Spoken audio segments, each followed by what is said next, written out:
But something that I think all three of us really have in common is our love to feel as good as we possibly can. And that relates to all different sorts of things. But Pat, for example, is an absolute gym rat, right? Like, you love getting into fitness, and that makes you feel good because working out makes you feel good. We are really specific on staying healthy, eating well, meditation, exercise, and something that Costa Rica does more than anywhere else I've ever been in my entire life is it gives you these little level ups, these little life hacks, these little cheats without you having to intentionally go to the gym, meditate. Like, we get all these extra feel good ticks. We're talking about this in the car where it's like swimming with the current. Whereas if you're in an environment where, like, all right, I got to be on my meditation game, got to be on my workout game, otherwise, like, I'm gonna feel off. Yeah.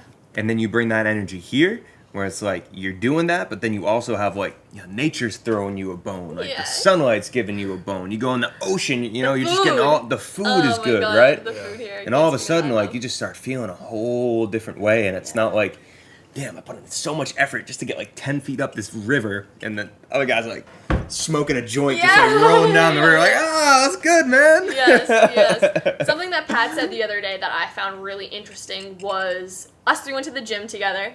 Wicked proud of us for hanging with Pat at the gym. That was, I know, right? Right? That was an honor. I was first to tap out, but I helped out. But Pat said that we were in the gym for maybe like a half hour or so, if that. And I asked you, I was like, how long do you usually spend in the gym? And you were like, around 90 minutes. And you said that is, when you're at school in Waltham, that is the best part of your day. So you take it slow and you really enjoy it. How has it been different being here?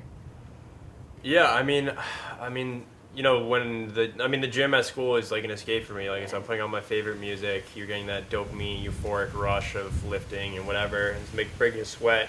But that's when that feeling's so scarce, which is when you're at college. You're not in that kind of euphoric bliss. So that's kind of me tapping into it. And then when you're here, it's like just waking up and being here is euphoric bliss. So our workouts can be quick and as effective as the ones that I do for 90 minutes even, but because I don't have all this amazingness surrounded by me at school, at college I like to take my time and really enjoy it. So yeah, and I think we were talking about just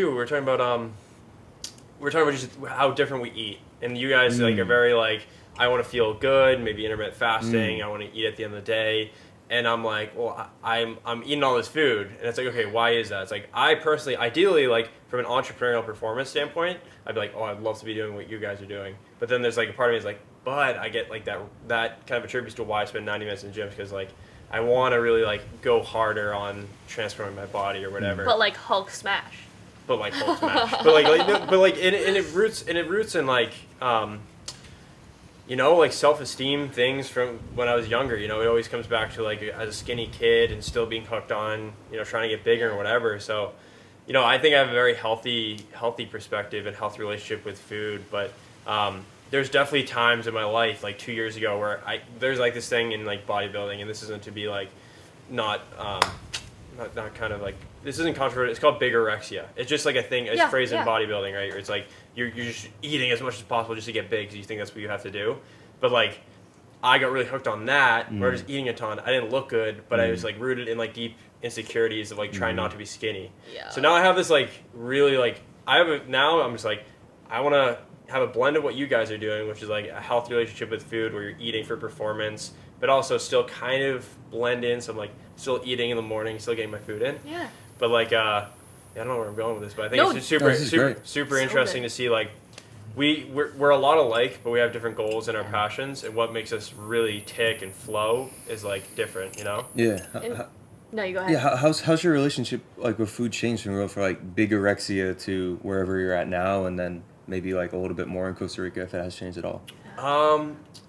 Yeah, I think honestly, well, being in Costa Rica, I would ideally just want to be absolutely diced and just like slim surfer dude here. That's what I want to do. Like, I feel that. Like when I look at the people here, like they're not. See, like when I think of like a good physique, I'm thinking like bodybuilders on drugs and stuff. They're not yoked out here. They're just lean and ripped. Really They're definitely healthy. Like that's a big thing. I always have these conversations. Like me eating a lot, me training, like fitness can be unhealthy, like especially when you go into the drug stuff, right? Oh my gosh, yeah. I feel that, man. Like pre-workout and like exactly all the caffeine like, pills and all that. Exactly. Like I know that's not healthy for me, but it's like I love it. Yeah, it's like time. part of the passion, part of the fun of it. But like no, if I was to think of like if I was honestly, we can jam on this a bit. It's like the ideal optimized diet, I'd say like it's literally this.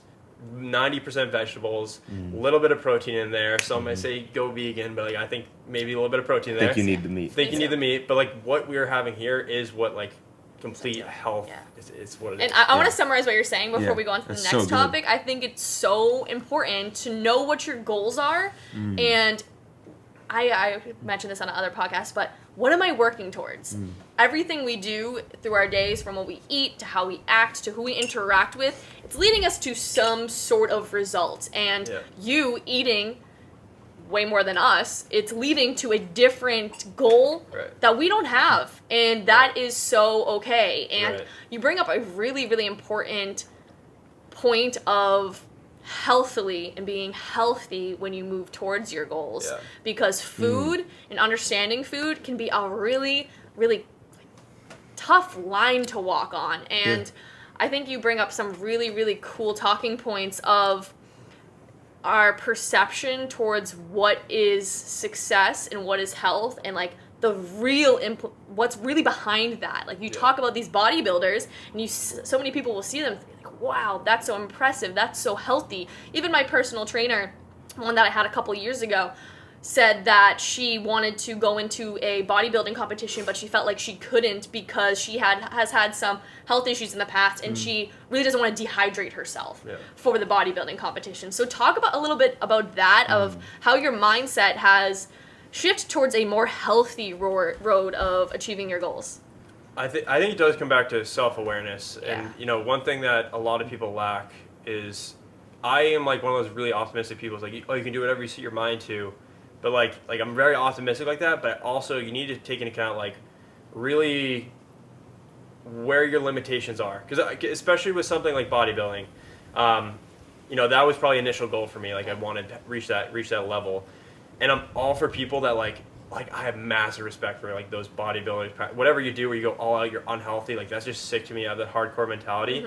But like for instance, like me, I look at what I'm gifted, what my gifts are. It's not to be on Olympia stage or bodybuilding stage and doing that. I see my girlfriend Abby, who has the best genetics and like literally should be like can have a career in this, and she's like very close to. And it's like that's what you should be doing because you have those gifts. You're self-aware. When I look at myself, I say, okay, where am I blessed? It's I'm very entrepreneurial. I'm very optimistic. I'm very creative, but I'm also very technical, and like it's that weird like blend where it's like I'm not like a starving artist, but like you know numbers and I don't know. It's just like I know. I feel like we can relate a lot on that. Because people like to say like left brain, right brain, but like I feel like an entrepreneur is like a blend of both. No, that's such a great point, and it's knowing your strengths and what your purpose is. And this is a lot that we've been talking on, but once you really pay attention to what you're good at, what makes you feel good, how your actions through the day can equal a certain result that you really align with, you start living in that flow. You really start living with that flow. And I think a lot of people may not recognize what their daily actions are working towards. And I think one of the most important things someone can do for themselves is have that self-awareness. One, what do I think my goals are? And two, what are my natural skills and what naturally makes me feel good? And then do those two things align? Do my skills and what makes me feel good align with my goals?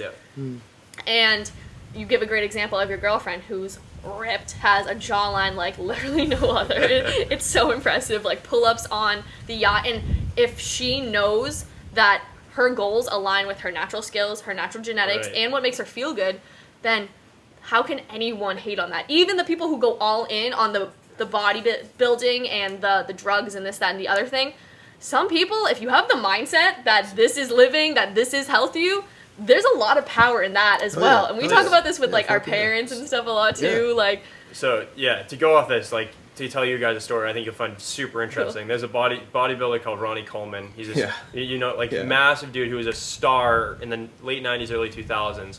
Right now, he's basically paralyzed. He's basically cannot. Because the way he trained was as heavy as possible, as much as possible. So his whole back's messed up. Everything's messed up. Now to us, we're like, that is unhealthy. I'm not going to do that. There's a whole documentary about it. And we sit down with him. They're like, okay, would you do it again? He's like, hell yeah. That was the happiest part of my life. It's like, he identified his strengths, identified where he wanted to be. He didn't take the healthiest things to do it, but he's literally paralyzed. Like, he can't walk. He's like in his 50s. He has little kids running around. Can't play with them. But he wouldn't trade it for the world. So it's like, and this also goes into what we were talking about. I don't know if Daniel, you were out here, but Shannon and I were like, what if everyone could just like identify where the true passion and skills are in the world? I think we'd have an economy that actually flows way more efficient. If people were able to actually hone in on what makes them happy and able to just live that life. Right. That's ebbs and flows, because that really goes down to the concept as well that we are all one. We are all one organism, just as the ants all building one hill are interconnected, and just as the herds of birds flying through the air and traveling across the country are one organism.